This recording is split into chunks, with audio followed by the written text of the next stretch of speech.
¿Qué es peor? ¿Saber y no hacer o no saber? ¿Sí?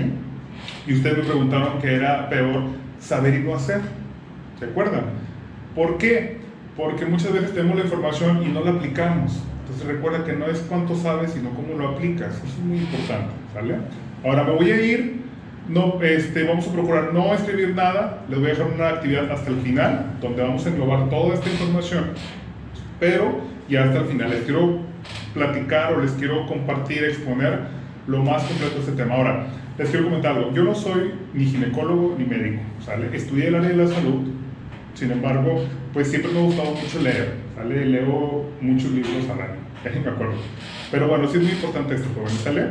Entonces, siempre es bien importante acercarte con un profesional, ¿sale? Acercarte, por ejemplo, con un ginecólogo, con una persona que está especializada en este tema, ¿sale? Yo no soy un especialista en este tema, sin embargo, les voy a compartir esta información, ¿verdad? Como ser humano, pues me puedo equivocar, estoy abierto a correcciones, como en todos los aspectos. Muy bien, jóvenes. Ahora, hay infecciones de transmisión sexual, para mí, en lo personal, son las peores. ¿Por qué? Porque una infección de transmisión sexual es causada por algún virus o bacteria, ¿sale? Estos pueden provocar inflamación, pueden provocar síntomas, signos y síntomas. La diferencia entre signo y síntoma es que el síntoma es cómo me siento, es de manera subjetiva, ¿sale? Y el signo es algo que se puede ver. Por ejemplo, un signo de la gonorrea, pues son estas pequeñas erupciones, ¿sí? En los órganos sexuales. Un signo de la sífilis, pues son esos enrojecimientos. Un signo del virus del papiloma humano son estas verrugas del VPH, ¿sale? Pero hay otras enfermedades que no tienen signos, como el VIH. El VIH se le conoce como virus de inmunodeficiencia humana. ¿Qué es lo que sucede con este virus? Este virus llega y ataca nuestras defensas, ataca nuestro sistema inmunológico, el que nos protege de las enfermedades. Para mí es de las enfermedades más, de las infecciones más peligrosas. ¿Por qué? Porque te disminuye las defensas y cualquier virus, cualquier bacteria te puede atacar, ¿va? El virus de papiloma humano, en los hombres pueden ser portadores, sin embargo, no tienen tanto un efecto, ¿sí? Un efecto tan fuerte. Las mujeres, si se llegan a contagiar del virus de papiloma humano, puede causar algo que se le conoce como un cáncer cérvico-uterino. ¿Qué quiere decir esto? Que en el cérvix del aparato reproductor femenino se puede generar una inflamación de las células, ¿sale? Que es de manera descontrolada y causa tumores. Entonces hay que tener mucho cuidado con este tipo de infecciones. Estas son de las desventajas de tener relaciones sexuales sin algún tipo de protección, ¿va? Muy bien, hay diferentes métodos anticonceptivos. Ahorita los vamos a ver cada uno de ellos, vamos a ver las clasificaciones de cada uno de ellos y cómo funcionan también, ¿sale? Clasificación. Los puse del más seguro, entre comillas, que es el quirúrgico, los quirúrgicos, ahorita vamos a ver, hormonales, los de barrera y al final los métodos anticonceptivos naturales. Vamos a ver cómo funciona cada uno de ellos. Otra cosa muy importante, ningún anticonceptivo es 100% seguro. Lo único que es 100% seguro es la abstención. ¿Qué quiere decir esto? Que es el no tener contacto con relaciones sexuales, ¿va? Ahora, el tener relaciones sexuales, como todo lo que hacemos, normalmente tiene consecuencias, ¿sale? Por ejemplo, recuerden, hay una ley que es bien importante que ustedes integren, la ley de la causa y el efecto, la consecuencia y la causa, ¿sale? Si hago esto, es como los hábitos, si hago esto por cierta cantidad de tiempo, ¿qué resultados me van a llevar? Entonces siempre hay que ser consciente de qué es lo que puede pasar, ¿sale? Hay que ver a largo plazo siempre, jóvenes. Vacúnense contra el corto plazo. Eso es de ley, ¿sale? Siempre hay que tener una visión diferente. Lo que nos diferencia entre muchos de los animales, entre los animales y la raza humana, es que nosotros tenemos conciencia de nuestros propios actos. Los seres vivos se manejan por algo que es que son los instintos, ¿sí? Ellos se reproducen por instintos, por olor. Por eso nosotros podemos ser un poco más conscientes y tomar decisiones de manera inteligente. Eso es bien importante, ¿vale? Ahora, ¿cómo funciona el ciclo ovulatorio? Esto es muy importante. Miren, en la primera parte podemos ver una imagen en donde hay, que se llama estrógenos y LH, ¿sale? Estos son dos hormonas, son las hormonas que controlan la ovulación, ¿sí? Como pueden ver, en el día, aproximadamente el día 14, que estamos tomando como referencia una mujer, ¿sí? Que a partir del día 1, que es su periodo, que tiene el primer día de sangrado, al día 28, se toma de sangrado a sangrado, ¿sale? Entonces, si son 28 días, ¿sí? Desde el primer día que hay una menstruación, se toma como el día número 1, ¿sale? Hasta el inicio del otro periodo. A la mitad, aproximadamente, es cuando ocurre la ovulación. ¿Qué pasa cuando ocurre la ovulación? Hay estos picos de hormonas, se le conoce como estrógenos y la hormona LH, ¿sí? La luteinizante y la folículo estimulante. ¿Qué pasa? Cuando incrementa estos picos, se rompe el folículo del ovario, liberando el óvulo, permite que el óvulo se libere para que lleve ese viaje hacia las trompas de falopio.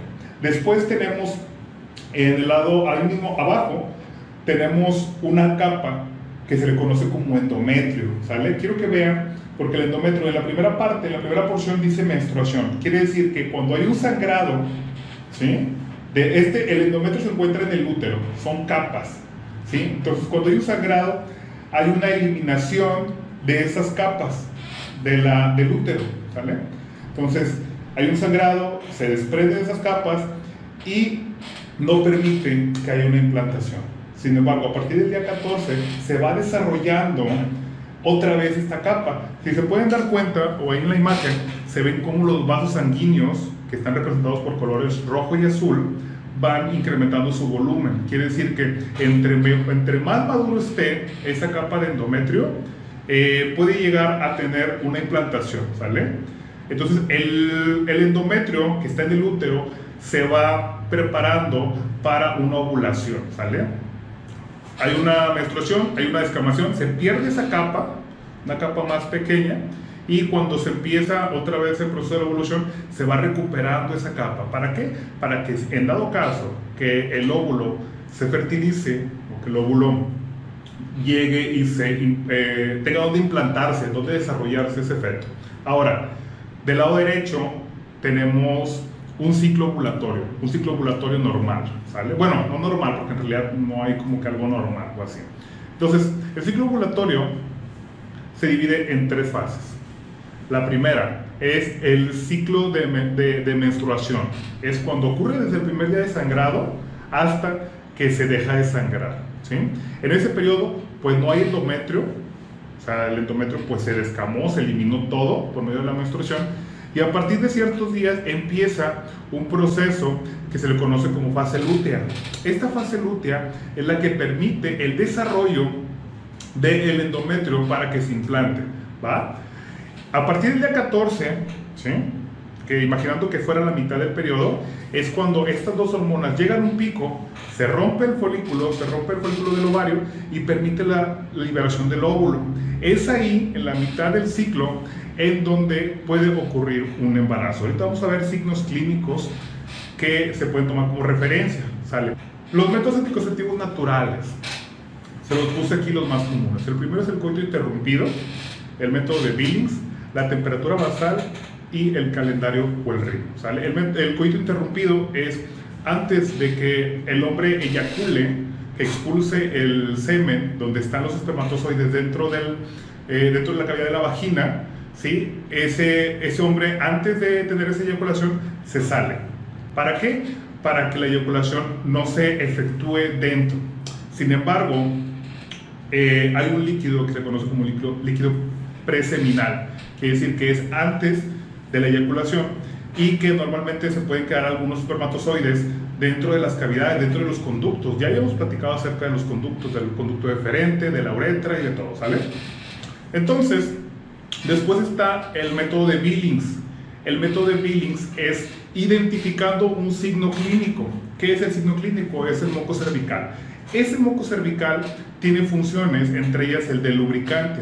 El de lubricar para que una relación sexual no duela, ¿va? Podemos ver que cuando hay un periodo infértil, el moco cervical ¿cómo les diré? Se rompe fácilmente en una pequeña porción. Quiere decir que se forma como una pasta, ¿sí? Es como una pasta, entonces se rompe de una manera fácil. Sin embargo, cuando hay un periodo de ovulación o cuando está en temporada de ovulación, ese moco cervical es mucho más lábil, quiere decir que se puede estirar y sin romperse. Entonces, al estirar y no romperse, permite lo que es el paso de los espermatozoides. El moco cervical, cuando está en un periodo infértil, funciona como una barrera, ¿sí? Que funciona como una barrera, evitando que los espermatozoides entren hacia el útero y continúen con su viaje. La vida siempre se va a abrir paso, siempre. Entonces, tengan mucho cuidado con esto. Ahora, hay otro método, que es el método de la temperatura basal. ¿Qué es la temperatura basal? Es una persona se toma la temperatura antes de levantarse, cuando no ha hecho ningún tipo de actividad física, y se registra durante todos los días. En ese periodo o en esas diferencias de temperatura se identifica un patrón en donde se puede identificar lo que es el método de la ovulación, ¿sale? Después está el método del calendario o el ritmo. El método del calendario o el ritmo es, ok, del día 1 del periodo de la menstruación hasta el día 28, si es un ciclo de 28 días, si es de 30 a 32, dependiendo del número de días del ciclo menstrual, ¿sale? Se toma como referencia la mitad, ¿sí? La mitad de ese ciclo menstrual es donde se supone que va a haber ovulación. Sin embargo, el cuerpo humano tiene diferentes cambios. Nosotros no lo podemos controlar, ¿sale? Son cosas que nosotros no podemos controlar. Por eso es que los métodos anticonceptivos naturales son poco efectivos, porque solamente estamos viendo ciertos signos y no tenemos control sobre ello. Porque el cuerpo va a hacer lo que el cuerpo necesite. Inclusive cuando le damos ciertas hormonas al cuerpo, el cuerpo cambia. Y más, por ejemplo, en una adolescencia, porque está habiendo una producción de hormonas sexuales. Entonces, es algo muy difícil. Por eso yo les recomiendo, jóvenes, que, sobre todo las señoritas, que lleven un registro del ciclo menstrual, pero por salud.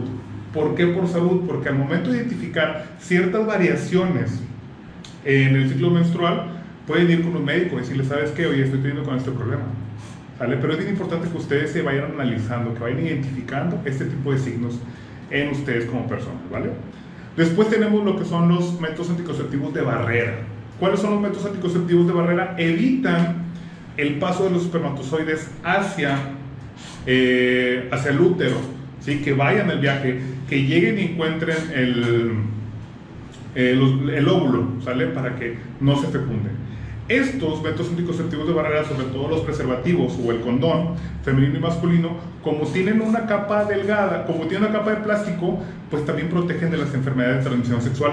Sin embargo, nada más, por ejemplo, el condón masculino solamente recubre todo lo que es el pene, ¿sí? En la parte de la pubis no lo recubre. Y cuando hay una relación sexual hay flujos, hay un intercambio de flujos, ¿sale? Entonces quiere decir que también hay que tener mucho cuidado con esto, ¿vale? Del lado derecho tenemos los dos condones, tanto femenino como masculino, y del lado izquierdo tenemos el DIU, que es el dispositivo intrauterino. Los únicos que protegen de infecciones son los recubrimientos de plástico. De hecho, hay registros históricos en donde en Egipto se utilizaban ciertas pieles, o me parece que eran vísceras de animales o de intestino, lo utilizaban para recubrimiento de los órganos sexuales, ¿sale? Imagínense la cultura sexual que los antiguos egipcios tenían para poderse cuidar de ese tipo de enfermedades, ¿sale? Entonces hay que hacer muy consciente de todo esto. Después, ¿qué sigue? Hay métodos anticonceptivos hormonales. Ahorita les voy a explicar cómo funcionan. Están las pastillas, ¿sí? Las pastillas que se toman diariamente. Están los parches anticonceptivos. Está el implante subdérmico, que va en la parte del brazo, ¿sí? Como viene la imagen. Y están las inyecciones. ¿Qué es lo que hacen? ¿Cómo funcionan estos métodos anticonceptivos hormonales? Pues bueno, primero, evitan la ovulación regulando las hormonas que los causan. Ya les platicaba acerca de los estrógenos y la hormona LH, que es la luteinizante. Evita que haya ese pico, ¿sí? De estas hormonas, evitando así la ovulación o el rompimiento del ovario, ¿saben? Para que no se libere el óvulo. Segundo, espesa el moco cervical, impidiendo el paso de los espermatozoides. Entra como una barrera, ¿sí? Como una barrera evitando el paso de los espermatozoides. Y el tercer punto es que evita la maduración correcta del endometrio para evitar la implantación del óvulo fecundado, ¿sale? Así es como funciona, y es por eso que estos métodos anticonceptivos son como los que tienen una mejor calificación. Sin embargo, como ya les había comentado, no todos los métodos anticonceptivos, bueno, en realidad, todos los métodos anticonceptivos no son 100% seguros, ¿va? Pero está muy interesante saber cómo funcionan cada uno de ellos. Ahora, hay otros que son los métodos anticonceptivos quirúrgicos o definitivos. Por ejemplo, en el hombre se le conoce como vasectomía. La vasectomía es cuando cortan lo que son los conductos que comunican de los testículos hacia la próstata, hacia las vesículas seminales, en donde los testículos, que son las gónadas, acuérdense que las gónadas son productoras de hormonas, ¿sale? Pero los testículos no solamente producen hormonas, sino que también producen las células sexuales, las células que permiten la reproducción. En este caso son los espermatozoides. Entonces cortan el paso de este flujo de las células sexuales, de los espermatozoides, y así ya no hay flujo de los espermatozoides por todo el aparato reproductor masculino. En el lado de las mujeres hay algo que se le conoce como salpingoclasia o las ligaduras de trompa. ¿Qué pasa? Cortan también la sección, las pueden amarrar, las cortan o las pueden ligar, una ligadura de trompa, ¿sale? Se le conoce como métodos quirúrgicos o definitivos, que es cuando una persona dice, ¿sabes qué? Ya no quiero tener hijos, vamos a cuidar esto también.